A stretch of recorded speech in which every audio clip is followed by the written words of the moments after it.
हाय दोस्तों, welcome back to my YouTube channel institute coaching classes पर स्वागत है। आज हम प्रश्नावली 1 का आई अध्ययन करने जा रहे हैं। इसके पहले हम एक पार्ट बना चुके हैं जिसमें नंबर 6 तक 5 तक नंबर 5 तक अध्ययन कर चुके हैं। 6वें नंबर से अध्ययन करेंगे। तो चलिए हम पहले सवाल पर चलते हैं। पहले जो 6वीं कह रहा है, इसमें कह रहा है क्या एफ एक्स जो फंक्शन एफ एक्स है, ये फंक्शन एफ एक्स बराबर 2x x belongs to N से परिभाषित प्रतिचित्रण एफ सच दैट एन जो बिलोंग करता है एन से, यानी एन क्या है, यहाँ पर नेचुरल नंबर है, प्राकृतिक संख्या है और आच्छादक है और अथवा और अंतर्क्षेपी दोनों देती है कि आच्छादक अंतर्क्षेपी वो है जहाँ पर एन धन पूर्णांक संख्याओं का समुच्चय है। तो चलिए इसके बारे में अध्ययन करेंगे और इसके बाद 6वीं नंबर सवाल लिख देते हैं। 6वीं नंबर सवाल, ये भाग 2 है। 6वीं नंबर सवाल जो कह रहा है, इसमें कह रहा है फंक्शन दिया गया function F X equal to 2x दिया है जो बिलोंग किसमें कर रहा है, ये एक्स जो बिलोंग कर रहा है कैपिटल एन यानी नेचुरल नंबर में। तो हम कह सकते हैं एन बराबर जो नेचुरल नंबर होता है 1 2 3 होता है। अब ये कर सकते हैं ना कि ये बिलोंग किसमें कह रहा है, एक्स के बराबर तो है क्योंकि बिलोंग उसी में कर रहा है तो एक्स के बराबर होगा। आप समझ चुके होंगे। उसके बाद हम अध्ययन करने चल रहे हैं, आपको साफ दिखाई दे रहा होगा। उसके बाद हम यहाँ पर माने जैसे यहाँ पर एफ एक्स है, एफ एक्स जो है यहाँ पर x1 x2 x3 मान कर अगर देखें तो जो एफ एक्स की वैल्यू क्या आती है, तो मान लीजिए यहाँ एफ एक्स वैल्यू जो 1 ले रहे हैं, 1 बराबर रखेंगे तो यहाँ पर 2x है, जो यहाँ पर 2x है तो x बराबर 2 रखेंगे, एक बराबर एक्स तो बराबर कितना आ जाएगा, 2 करना 2 आ जाएगा। और एफ एक्स 2 रखेंगे तो equal to 2 into 2 equal to 4 आ जाएगा। उसके बाद एफ एक्स 3 रखेंगे तो 2 इंटू 3 बराबर कितना आ जाएगा, 6 आ जाएगा, 6 आ जाएगा। तो अब देखिए इसमें जो एक्स का मान रखे हैं, एक्स का जो मान 1 2 3 जो मान संख्या लेते हैं तो वो डोमेन होता है। क्या होता है, डोमेन। तो डोमेन इसमें क्या होगा, जो एक्स वैल्यू ली है वही तो होगा डोमेन, यानी एक्स वाई जो होता नहीं है, एक्स की वैल्यू जो लेंगे तो वही तो डोमेन होगा। तो आप समझ चुके हैं डोमेन क्या होगा, इसमें एक्स और 1 2 3 होगा। और परिसर, बात करें परिसर, जो परिसर होगा, अगर परिसर की बात करें तो परिसर क्या होता है, हरदम दूसरी वाई वाली संख्या परिसर होती है। तो इसमें वाई क्या है हमारा 2 4 6 है ना, तो ये क्या होगा हमारा परिसर होगा। तो आप समझ चुके होंगे। तो इसे ये भी लिख सकते हैं कि 2 4 6 इज इक्वल टू ये क्या है, अधिक समुच्चय है एन से, और अथवा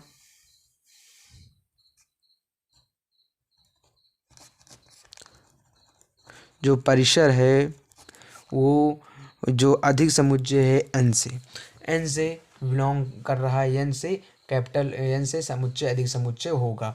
तो यहाँ पर अब 7वें नंबर पे आपको ये समझ में आया होगा। अब 7वां नंबर देखें तो ये जो 7वां नंबर कह रहा है, 7वीं सवाल, यदि आई पूर्णांकों को समुच्चय और एफ सच दैट वाई मतलब आई जो है आई से बिलोंग कर रहा है तो निम्नलिखित प्रतिचित्रण की जांच करो जहाँ एक्स ई आई है, एफ एक्स बराबर x3 है, एफ एक्स बराबर x+1 है। यही इसी प्रकार हमें कितनी सवालें, 6 सवालें दी गई। 6 में से आपको 3 बताएंगे, बहुत ही ईजी है, 3 अपने मन से कर लीजिएगा। आपको कोई अगर ये तीनों समझ लेंगे जो बताएंगे 3, तो आपको तीनों पक्का समझ में आ जाएंगे। वो अपने आप से करना है क्योंकि सब सवाल बताएंगे तो आप नहीं करेंगे तो सब फिर व्यर्थ है। इसीलिए 3 कीजिएगा और नहीं आएगा तो कमेंट में ज़रूर बताइएगा। वैसे तो नहीं आएगा, आप हमसे पढ़ने ज़रूर आपको समझ में आएगा। तो जो पहला है, पहला लिख लेते हैं। पहला जो 7वें का जो पहला है वो दिया गया है, क्या दिया गया है, F X equal to x³ दिया गया है, एफ इक्वल टू x³ दिया गया है।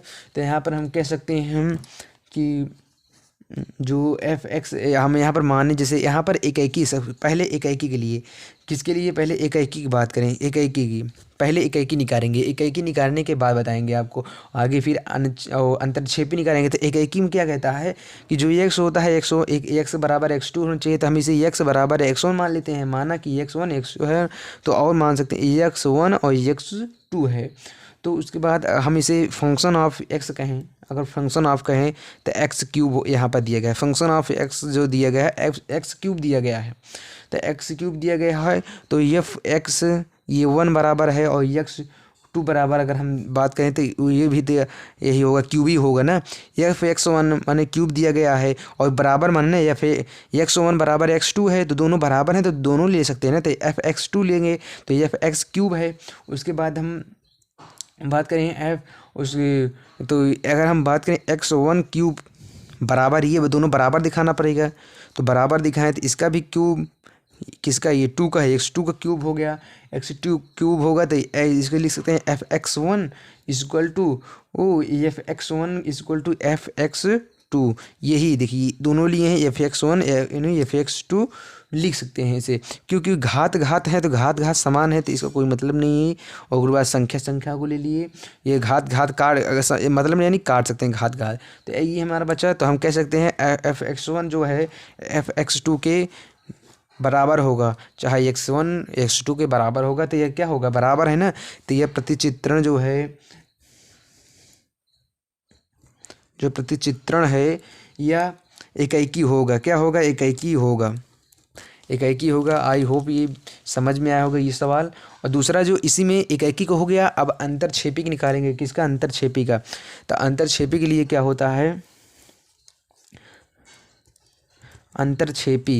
अंतरक्षेपी निकालेंगे तो इसमें एफ यहाँ पर एफ एक्स 1 जो है पहले कर लेंगे और एफ एक्स 2 कर लेंगे और एफ एक्स 3 कर लेंगे, एफ एक्स 3 कर लेंगे।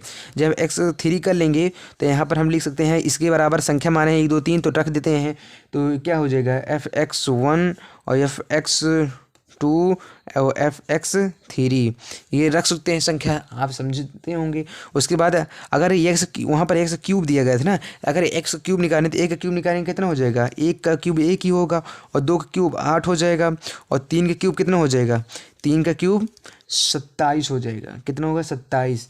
अगर हम इसी माइनस में अगर ले लें तो माइनस में अगर 1 ले लें और माइनस में 2 ले लें और माइनस में 3 ले लें तो बतिया तो वही हुआ, इसमें सिर्फ क्या हो जाएगा -1 हो जाएगा, क्यूब हो जाएगा -8 हो जाएगा -27।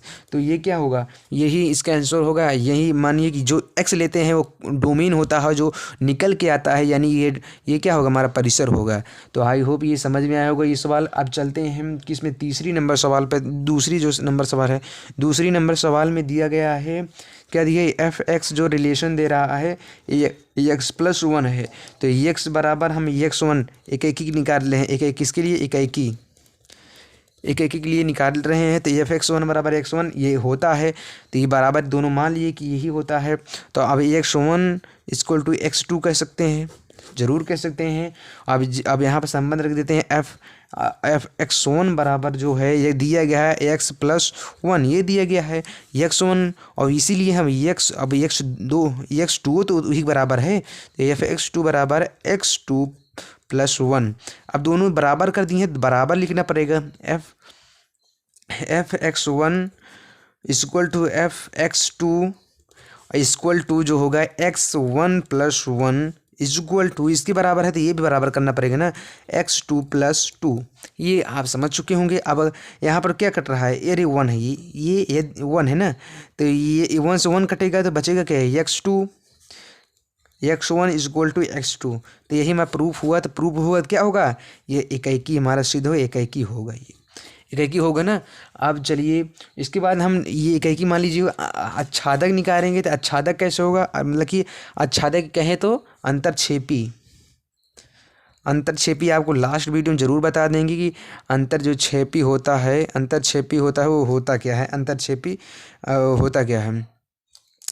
तो अंतरक्षेपी में हम मान लीजिए एफ एक्स 1 मान लें, ये आपको समझ चुके हैं कैसे मान रहे हैं, ये 2 मान लें और एफ 3 मान लें। अगर जब तीनों मान लेंगे तो इसमें क्या दिया था, यहाँ पर दिया गया था इस सवाल में किस क्या दिया, एक्स प्लस 1 दिया गया था ना, किसके बराबर, एफ एक्स के बराबर दिया गया था। तो एक्स मान 1 रखेंगे तो कितना प्राप्त होगा, हमें 2 प्राप्त होगा, और एक्स का मान अगर 2 रखेंगे 3 प्राप्त होगा, और एक्स का मान अगर 3 रखें तो कितना प्राप्त होगा, 4 प्राप्त होगा। तो ये हमारा क्या है, ये हमारा जो एक्स का मान रख रहे हैं 1 2 3, ये हमारा डोमेन होगा और ये हमारा परिसर होगा, ये समझ में आया होगा। उसके बाद हम तीसरी नंबर सवाल पे चलते हैं। तीसरी नंबर सवाल जो कह रहा है, तीसरी नंबर सवाल इसमें दिया गया एफ एक्स बराबर 2x+3, f(x3) तो हल करेंगे इसको तो क्या लिख देंगे, f(x) इक्वल टू 2x+3। ये हमें सवाल में दिया गया है। तो हम दूसरा ये 1 बराबर है, और ये अगर ये f(x2) बराबर बात करें तो 2x2, ये वहाँ n है तो यहाँ 2 होगा +3 होगा। अब इसे इक्वल टू दिखा दो, तो मान लीजिए यहाँ पर इक्वल टू दिखा दें, f(x1) इक्वल टू f(x2) और equal to 2x1+3 equal to 2x2+3। तो यहाँ से ये 3 से 3 कट जाएगा, और ये देखिए यहाँ 3 3 कट जाएगा, अगले पन्ने में समझेंगे। 3 से 3 कट जाएगा तो बचेगा क्या हमारा, f(x1) equal to f(x2) equal to 2x1 equal to 2x2 बचेगा। तो 2 से 2 ख़त्म कर सकते हैं, तो बचा क्या है, x1 + x2 बचा ना, यही बचा। तो यही हमारा एक होगा। ये सिद्ध हो गया तो हमारा क्या होगा, हमारा यहाँ पर लिख देते हैं, ये एक होगा। ये हमारा फलन जो है एक होगा। अगर अंतरक्षेपी की बात करें, अंतरक्षेपी होता है, अंतरक्षेपी की बात करें तो यहाँ पर x1 होगा और यहाँ x2 होगा और f(x3). ये आप समझ चुके हो कैसे रख रहे हैं, वही x का मान रख रहे हैं जो वहाँ पर पुट किए, x का मान रखे हैं f(x). तो अगर यहाँ पर क्या दिया गया था, उसमें यही दिया गया है ना, दिया गया था 2x1+3। अरे x जिन मानिए यही मान लीजिए 2x+3, तो 1 रखेंगे तो 2 का नाम 2 और 2 का नाम 2, 2 3 जुड़ गए, 2 में कितना हो जाएगा 5, उसी तरह 7, उसी तरह 9। समझ में आया होगा। तो जो x का मान रखे हैं डोमेन होगा, और जो ये है परिसर होगा। ये निकालना नहीं पूछे, बस यही पूछेगा अंतरक्षेपी क्या, अंतरक्षेपी है कि नहीं है, और अंतरक्षेपी पूछेगा एक है कि नहीं है, यही पूछेगा। डोमेन बहुत कम पूछता है, मगर आपको बता दें नॉलेज में, अगर डोमेन पूछ ले, परिसर पूछ ले, तो आप उसमें पीछे ना रहें, बता सकें। तो ये डोमेन हो, ये परिसर होगा, ये डोमेन जो ये एक्स का मान रख रहे हैं। आई होप ये वीडियो आपको समझ में आया होगा। समझ में आया होगा तो ज़रूर लाइक कीजिएगा, सब्सक्राइब कर लीजिएगा अगर इस चैनल पर नए आए हो तो। फिर इसी के साथ ये यहाँ पर हम 6 तक बताए हैं, हाँ ये 7 तक बता चुके हैं सवाल में। अब इसमें 21 सवाल हैं, इसीलिए पार्ट बाय पार्ट आपको बताते रहेंगे। तब तक जय हिंद, जय भारत। अगले वीडियो में फिर से मिलेंगे।